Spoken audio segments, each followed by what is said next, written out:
A velha questão pairava no ar, densa como o fumo do tabaco barato que por vezes se infiltrava pela janela do seu quarto no último andar. Por que é que a cor da pele de um rapaz de 17 anos ainda importava tanto, ao ponto de traçar uma linha invisível, mas palpável entre ele e os outros?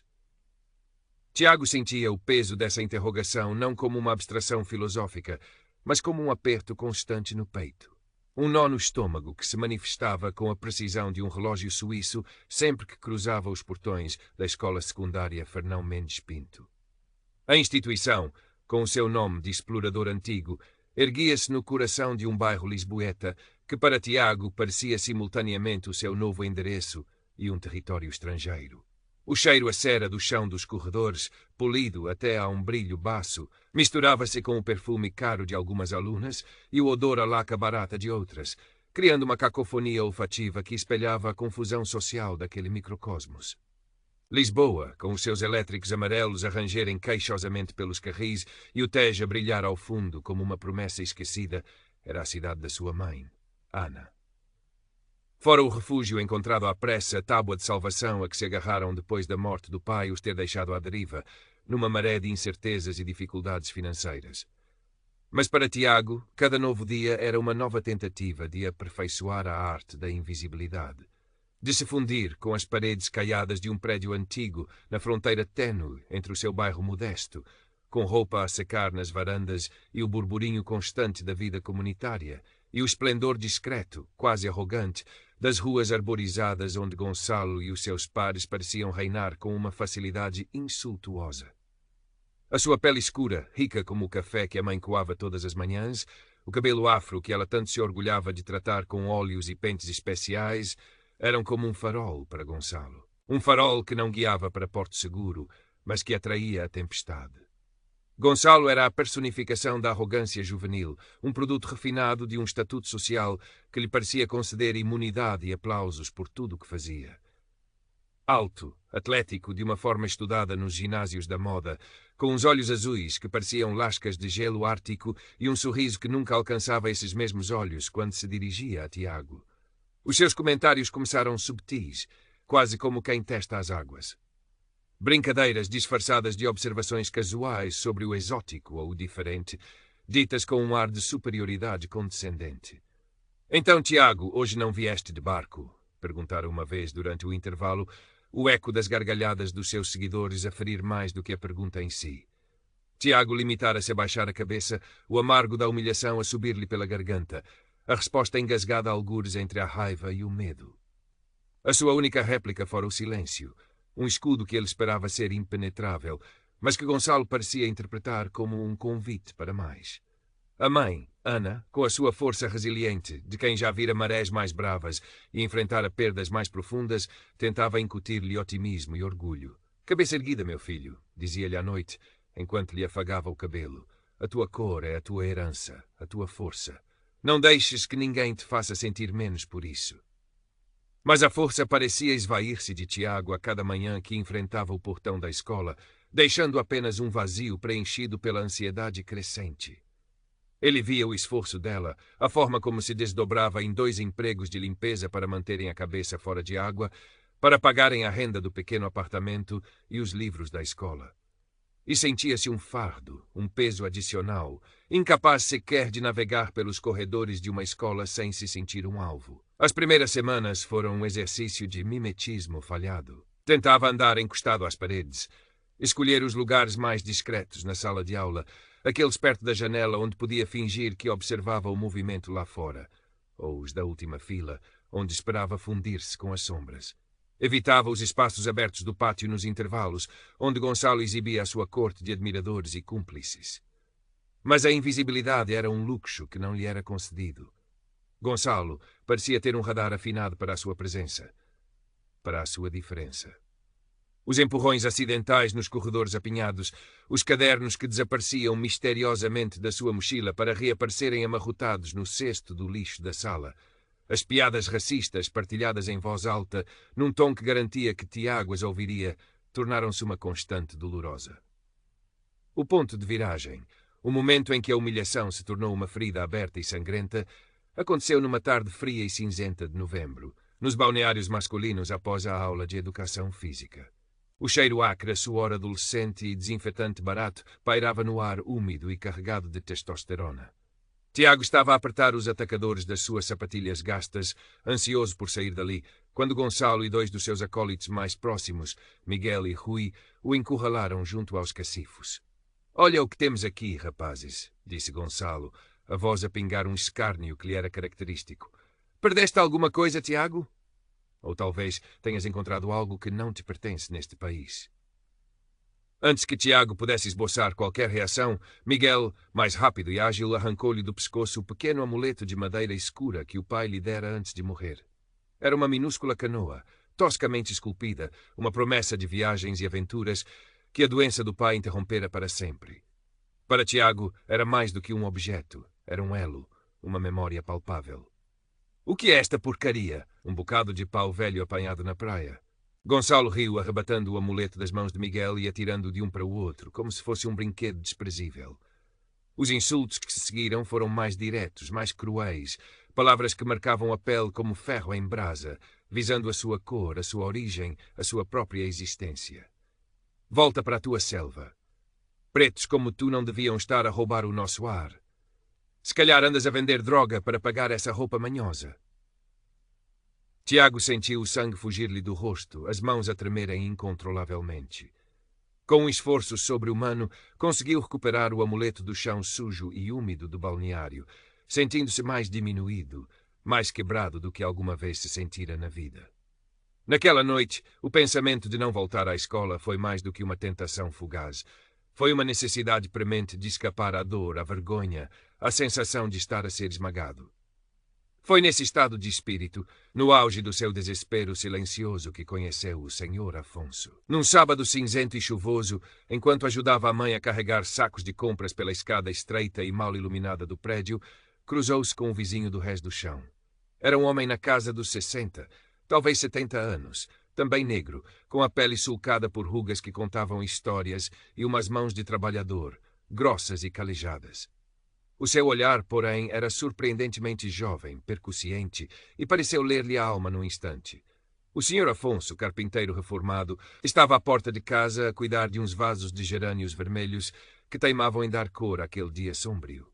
"Boa tarde, jovem", disse ele, a voz calma e grave, com um leve sotaque que Tiago não conseguiu identificar de imediato. "Pareces carregado de trabalhos, e não me refiro só aos sacos." Tiago murmurou uma saudação, embaraçado por ter sido lido tão facilmente. Nos dias seguintes, encontraram-se mais algumas vezes, no átrio ou na rua. O Sr. Afonso não fazia perguntas diretas, não tentava arrancar-lhe confidências. Mas os seus comentários sobre a vida, sobre a resiliência das plantas que teimavam em florir mesmo com pouco sol, sobre a importância de ter raízes fortes, pareciam sempre dirigidos a Tiago. Um dia, com a desculpa de lhe mostrar umas ferramentas antigas de carpintaria, convidou-o a entrar no seu pequeno apartamento, que cheirava a madeira e a verniz. A conversa fluiu, surpreendentemente fácil. O Sr. Afonso falou da sua juventude em Angola, da vinda para Portugal nos tempos conturbados da descolonização, das dificuldades de adaptação, dos preconceitos que enfrentara, não com amargura ou autopiedade, mas com uma sabedoria tranquila, quase estoica. "Há pessoas, Tiago", disse ele, enquanto mexia o açúcar no seu café, o olhar perdido por momentos nas memórias, "que só se sentem grandes se diminuírem os outros. São como árvores ocas por dentro, fazem muito barulho ao vento, mas não têm substância. Não lhes dês esse poder sobre ti. A tua dignidade é tua, é como a tua pele. Ninguém te pode tirar se não permitires." As palavras do Sr. Afonso não eram uma solução mágica, não dissiparam o medo nem a dor de Tiago da noite para o dia, mas acenderam uma pequena chama de esperança, uma minúscula brasa de resistência no seu íntimo. Começou a observá-lo com mais atenção, a forma como ele se movia pelo bairro com uma calma digna, como cumprimentava a todos, mesmo aqueles que por vezes lhe lançavam olhares enviesados ou comentários condescendentes. O Sr. Afonso parecia imune, ou talvez apenas mais sábio na forma de lidar com a ignorância alheia. Tiago começou também a observar Gonçalo de outra forma, já não apenas como o monstro todo-poderoso da sua existência escolar, mas com um olhar mais analítico, quase como um entomologista a estudar um inseto peculiar. Por detrás da fachada arrogante e da crueldade gratuita, começou a vislumbrar fissuras. A forma como Gonçalo precisava constantemente da aprovação e das gargalhadas dos seus seguidores. A sua irritação desproporcional quando era contrariado em coisas mínimas. O olhar fugaz de insegurança que por vezes lhe escapava quando o pai, um homem de negócios influente e de semblante duro como o granito, o ia buscar à escola num carro vistoso e silencioso como um predador. No seu caderno, que antes era apenas um repositório da sua dor, Tiago começou a notar estas observações, a traçar as dinâmicas de poder, as fraquezas veladas do seu opressor. A arte, os seus desenhos a carvão e grafite, tornaram-se um refúgio mais ativo, uma forma de processar o que via e sentia, de dar forma ao caos interior. A mudança em Tiago foi subtil, quase imperceptível no início. Um dia, na fila da cantina, Gonçalo tentou passar-lhe à frente, como era seu costume com os mais fracos. Tiago, lembrando-se das palavras do Sr. Afonso sobre a dignidade, olhou-o nos olhos, sentindo o coração a bater descontroladamente no peito, e disse, com uma voz que surpreendeu a si mesmo pela inesperada firmeza: "Não, eu estou aqui primeiro." Gonçalo ficou momentaneamente sem reação, o espanto a cruzar-lhe o rosto como uma nuvem rápida, antes de se transformar na habitual carranca de desprezo. Resmungou qualquer coisa sobre pretos atrevidos, mas recuou, talvez mais surpreendido pela novidade da resistência do que convencido por ela. Não houve confronto físico, mas algo tênue mudou no ar, uma pequena vibração. Noutra ocasião, quando Gonçalo fez uma piada racista particularmente ofensiva em voz alta na sala de aula, esperando as gargalhadas cúmplices do costume, Tiago, em vez de encolher os ombros e baixar a cabeça, perguntou, num tom neutro mas audível: "Não percebi a piada. Podes explicar por que é que isso tem graça para ti?" O silêncio que se seguiu foi pesado, desconfortável. O professor, normalmente passivo perante as tiradas de Gonçalo, pigarreou e mudou de assunto rapidamente, mas alguns olhares curiosos e até mesmo um ou dois de aprovação discreta viraram-se para Tiago. Estes pequenos atos de desafio não pararam o bullying, longe disso, mas alteraram a sua natureza. Gonçalo, sentindo a sua autoridade de macho alfa do recreio subtilmente questionada, tornou-se mais hostil, mais calculado na sua crueldade. Percebendo que a intimidação física direta já não surtia o mesmo efeito paralisante em Tiago, começou a tentar isolá-lo ainda mais, espalhando boatos maliciosos, manipulando outros alunos para que o evitassem, criando uma espécie de cordão sanitário social à volta dele. Mas Tiago já não estava completamente sozinho. A amizade improvável com o Sr. Afonso era um porto seguro, um oásis de calma e bom senso. As suas conversas, geralmente ao fim da tarde, no pequeno apartamento do Rés do Chão, entre o cheiro a madeira e o som baixo de um rádio antigo a tocar mornas cabo-verdianas, davam-lhe força e perspectiva. Houve um episódio, durante uma visita de estudo da turma ao Oceanário de Lisboa, que plantou uma semente diferente na mente de Tiago, uma pequena revelação sobre a relatividade do poder. O grupo de Gonçalo, naturalmente barulhento e convencido da sua própria importância, tentou furar a longa fila para uma das atrações mais populares, os tubarões. Foram imediatamente e rispidamente repreendidos por um segurança do Oceanário, um homem corpulento, de uniforme impecável e voz tonitruante, que não se deixou intimidar nem um pouco pela postura de Gonçalo nem pelas suas roupas de marca. Pela primeira vez, Tiago viu Gonçalo parecer genuinamente pequeno, embaraçado, a sua arrogância habitual a desvanecer-se sob o olhar severo do segurança e os risinhos abafados dos outros visitantes na fila. Foi um vislumbre fugaz de como o poder e o estatuto podiam ser contextuais e, por momentos, completamente irrelevantes. Gonçalo recuperou rapidamente a compostura, disfarçando com uma piada forçada, mas Tiago notou a forma como ele evitou o contacto visual com o segurança durante o resto da visita e como o seu tom de voz esteve consideravelmente mais baixo durante algum tempo. Aquele pequeno incidente não mudou Gonçalo, mas deu a Tiago uma nova perspectiva. A ideia de que mesmo os mais arrogantes podem ter os seus momentos de vulnerabilidade.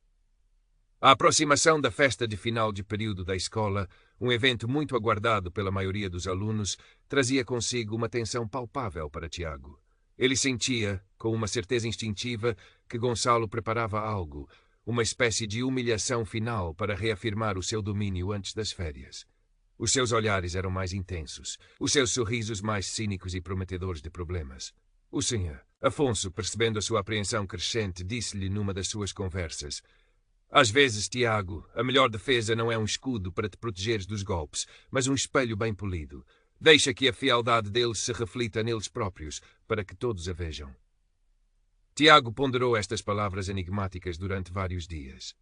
Não queria vingança. Não queria tornar-se como Gonçalo, cruel e vazio. Queria apenas paz, respeito. Queria que a sua cor de pele fosse apenas isso, uma cor entre muitas, e não um convite à crueldade ou um motivo de exclusão. A noite da festa chegou, trazendo consigo uma brisa fresca de primavera que entrava pelas janelas abertas do pavilhão desportivo da escola, agora transformado com luzes coloridas que piscavam erraticamente e uma música eletrónica alta que mal conseguia abafar as conversas animadas e os risos nervosos dos adolescentes. Tiago considerara seriamente não ir, inventar uma doença, qualquer coisa. Mas uma nova determinação, alimentada pelas conversas com o Sr. Afonso e pela sua própria crescente recusa em continuar a ser uma vítima passiva, impelia-o. O Sr. Afonso tinha-lhe dito que fugir dos problemas raramente era a solução. Era apenas adiá-los, ou pior, deixá-los crescer na sombra. Gonçalo e o seu grupo estavam, como sempre, no centro das atenções, rodeados por um círculo de admiradores e oportunistas. Tiago viu-os a cochichar e a rir, olhando disfarçadamente na sua direção. O seu estômago deu um nó familiar, mas respirou fundo, tentando encontrar aquela calma que tanto admirava no Sr. Afonso.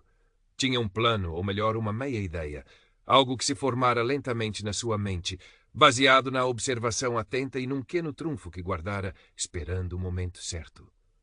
A surpresa de Gonçalo, o golpe que ele julgaria ser de mestre, veio a meio da noite, quando a festa estava no seu auge. Alguém, a mando dele, diminuiu as luzes principais e o ecrã gigante, que normalmente mostrava os resultados dos jogos da escola, começou a exibir uma montagem de fotografias. As primeiras eram de alunos em momentos divertidos e inocentes da vida escolar, embalando o público numa falsa sensação de segurança. Mas rapidamente, a atenção do slideshow manipulado voltou-se insidiosamente para Tiago. Eram fotografias dele, tiradas sorrateiramente ao longo das últimas semanas, em ângulos pouco lisonjeiros, algumas deliberadamente alteradas de forma grosseira com legendas racistas e humilhantes que apareciam em letras garrafais. O rei da selva chegou à cidade e perdeu-se.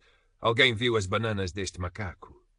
O riso inicial de alguns alunos apanhados de surpresa morreu rapidamente quando a crueldade e o racismo explícito da brincadeira se tornaram evidentes. Outros, os seguidores mais fiéis de Gonçalo, riam alto, encorajando-o, deliciando-se com a humilhação pública. Tiago sentiu o calor da vergonha a subir-lhe pelo rosto, uma onda carmesim que ele temia que todos vissem, mesmo na penumbra. Mas desta vez algo mais se misturou a ela, uma raiva fria, cristalina e uma clareza inesperada. Era agora ou nunca. O espelho tinha de ser mostrado. Enquanto Gonçalo se pavoneava junto ao ecrã, banhando-se no que ele considerava ser o brilho da sua genialidade e esperando o aplauso pela sua audácia, Tiago moveu-se. Com uma calma que não sentia por dentro, mas que conseguiu projetar por fora, dirigiu-se ao pequeno palco improvisado, onde estava a mesa de som e o microfone do DJ contratado para a festa. Apanhou o DJ de surpresa, um jovem absorto na sua música, que hesitou por um instante, mas acabou por ceder o microfone perante a determinação silenciosa e quase desesperada no olhar de Tiago. O burburinho e os risos constrangidos na sala cessaram quase instantaneamente quando a voz de Tiago, um pouco trêmula no início, mas ganhando uma firmeza surpreendente, ecoou pelo pavilhão. Boa noite a todos, começou ele, a sua silhueta recortada contra o ecrã que ainda exibia as imagens ofensivas. Fez uma pausa, os seus olhos encontrando os de Gonçalo, que o encarava agora com um misto de surpresa e fúria crescente. Imagino que muitos de vocês estejam a achar isto particularmente divertido. Nova pausa, deixando que o peso das suas palavras pairasse no ar denso. Eu podia ficar aqui e dizer o quão isto é errado, o quão isto magoa. E acreditem, magoa, admitiu Tiago, a voz a embargar-se por um fugaz instante antes de recuperar o controlo com um esforço visível. Mas hoje não vou falar só da minha dor. Vou falar da escolha de quem decide infligir este tipo de dor. Tirou o telemóvel do bolso do casaco. Nas últimas semanas, como alguns de vocês testemunharam, e outros talvez tenham preferido ignorar, tenho sido alvo frequente destas brincadeiras. Algumas mais subtis, outras nem tanto. Com um movimento rápido e ensaiado, ligou o telemóvel a um pequeno projetor portátil que trouxera escondido na mochila. Um gadget antigo que o Sr. Afonso, com os seus conhecimentos surpreendentes de eletrónica de outros tempos, o ajudara a pôr a funcionar na véspera. Apontou o feixe de luz do pequeno aparelho para uma parede branca e lisa ao lado do ecrã principal, criando um segundo foco de atenção. E então, em vez das suas próprias palavras, em vez de tentar argumentar ou justificar-se, Tiago deixou que as de Gonçalo falassem por ele, em toda a sua crueza. Eram pequenos clipes de áudio, gravações discretas que Tiago conseguira fazer com o seu telemóvel em várias ocasiões, durante as aulas, nos corredores, nos balneários. A voz de Gonçalo era inconfundível, clara e arrogante, proferindo os insultos racistas que Tiago já conhecia de cor, planeando as partidas com seus amigos, gabando-se da sua impunidade. Ninguém quer saber daquele preto de merda. Amanhã vamos dar-lhe uma lição que ele não vai esquecer tão cedo. O meu pai resolve tudo, não se preocupem. O silêncio no pavilhão era agora absoluto, quase doloroso, quebrado apenas pela voz trocista e cruel de Gonçalo a ecoar das gravações. Os rostos dos alunos, iluminados intermitentemente pelas luzes da festa que continuavam a piscar, mostravam um misto de choque, desconforto, alguns até uma repulsa visível.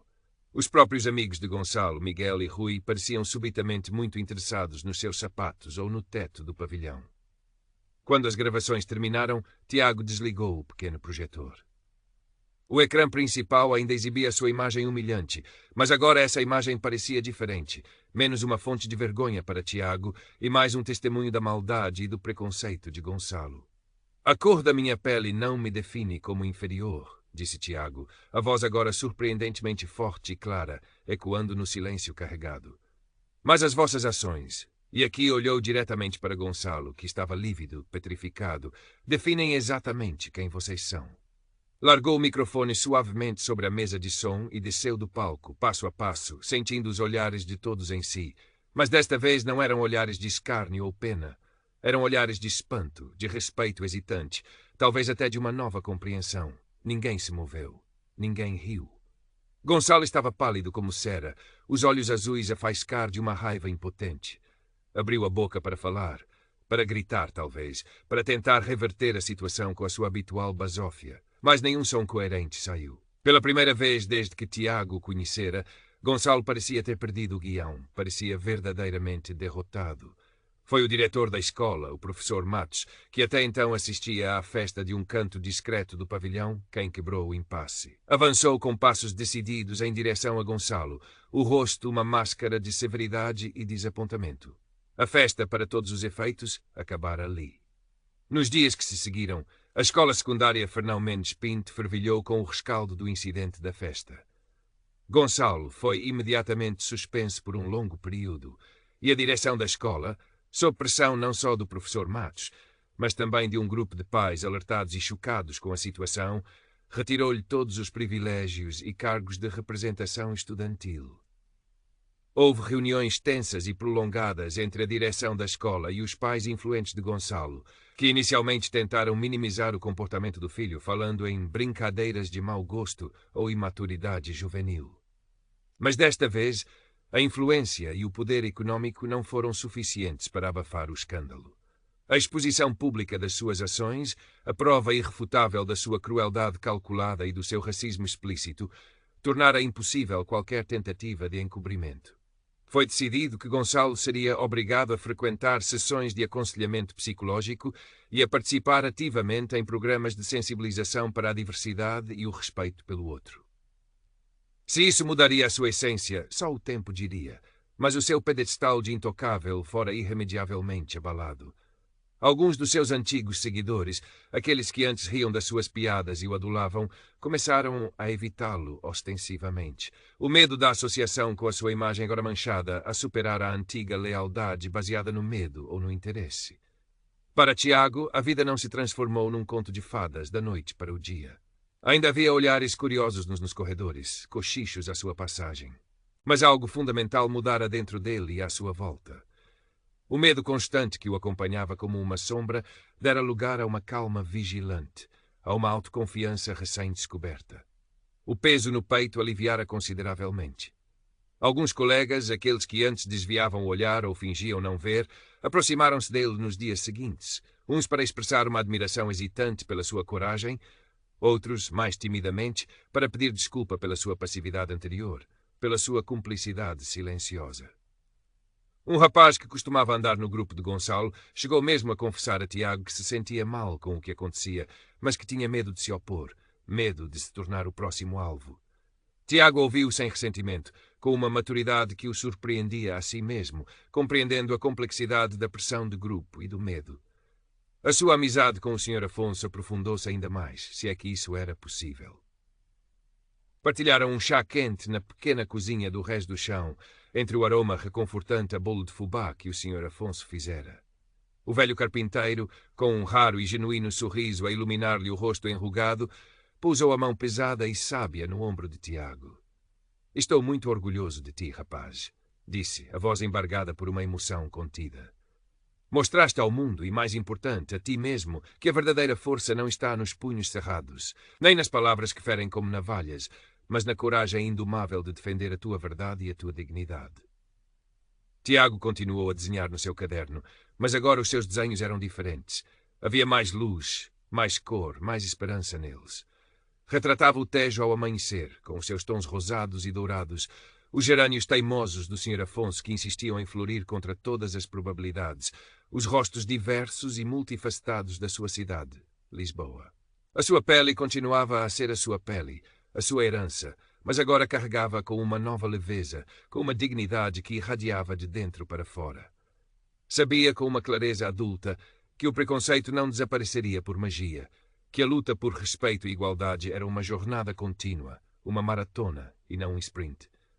Mas agora Tiago sabia que tinha uma voz, e estava pronto, mais do que pronto para usá-la. O espelho que o Sr. Afonso mencionara não só refletira a fealdade e o vazio de Gonçalo, mas também revelara a força resiliente e a beleza interior de um jovem que se recusara, finalmente, a ser definido pela escuridão dos outros.